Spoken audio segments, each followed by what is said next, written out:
ওমর ফারুক বললেন, বের হও, সালাত আদায় করার পরে তোমাকে রিজিকের জন্য অবশ্যই বের হতে হবে। আমাদের বুঝতে হবে ধর্মটা কি। ইসলাম ধর্ম হলো আপনার জিন্দগিতে যে কাজ করছেন সকল ক্ষেত্রে ইসলাম বিদ্যমান। আজকে আমার আমল আখলাক যেমন নামাজ পড়তে হবে, এটা পবিত্র কোরআনের এবং আল্লাহর হুকুম, কোরআনের বাণী আকিমুস সালাত। আবার সে আল্লাহ পাক রব্বুল আলামিন বলছেন, তোমরা নামাজ আদায় করে রিজিকের জন্য বের হয়ে যাও। আজকে আমাদের এর অর্থ হচ্ছে এই যে মহান রব্বুল আলামিন এর হুকুমত, আপনি অনেকে আমরা বলি যে আমি এই ইবাদত করছি তো আমি জান্নাতি। আমার আমল আখলাক টোটাল কাজটাকেই ইবাদত হিসেবে আমাদের গণ্য করতে হবে।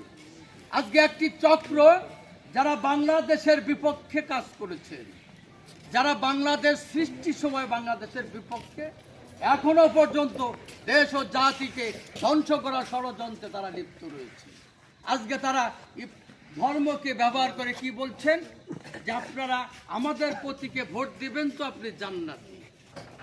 কখনোই আমরা বলতে চাই আমাদের এই অঞ্চলের মা বোন সহ যারা আছেন যে কখনোই ইসলাম ধর্মে এভাবে যদি কোনো প্রমাণ থাকে তা আমরাও বলতে চাই যে আমরা জান্নাতি হিসেবে ওই বাইদের আহ্বানে আমরা তাদের সাথে থাকবো।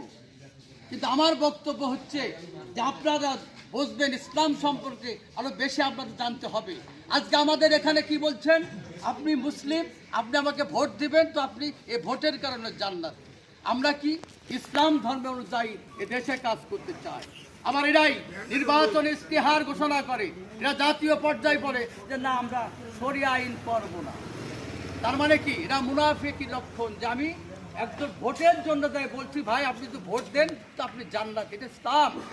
আবার আমি যখন মানুষ আমাকে যখন নির্বাচনে আমাদের পরিকল্পনা ঘোষণা করছি সেখানে কি বলা হচ্ছে আমরা শরিয়া আইনি নাই, আমরা কারোর বিপক্ষে কথা বলছি না। সম্মানিত হাজিরি, আমরা এতটুকু কথা বলবো যে আমাদের প্রার্থী আজিজুল বারী হেলাল ভাই দেশের পক্ষের শক্তির একজন নেতা, একজন কর্মী। আমাদের নেতা আজিজুল বারী হেলাল ভাই 5 ওয়াক্ত সালাত আদায় করেন। আমাদের নেতা আজিজুল বারী হেলাল ভাই কোরআনের হেফজ করেছেন, কোরআনের তাফসীর করেছেন। আমাদের নেতা হেলাল ভাই দেখবেন বিভিন্ন মাহফিলে যখন যাচ্ছেন ইসলাম সম্পর্কে কথা বলছেন। আমাদের নেতা শুধু কথা বলা নয়, আমাদের নেতা হেলাল ভাই সকল ক্ষেত্রে আজকে সন্ত্রাস, চাঁদাবাজ, লুটতরাজ, দখলবাজ মুক্ত সমাজ ব্যবস্থা গঠনে আমাদের নেতা প্রধান ভূমিকায় নিয়েছেন। আমাদের নেতা হেলাল ভাই ইসলাম ধর্ম অনুযায়ী কাজ করেন বিদায় হাজার হাজার লোককে সরকার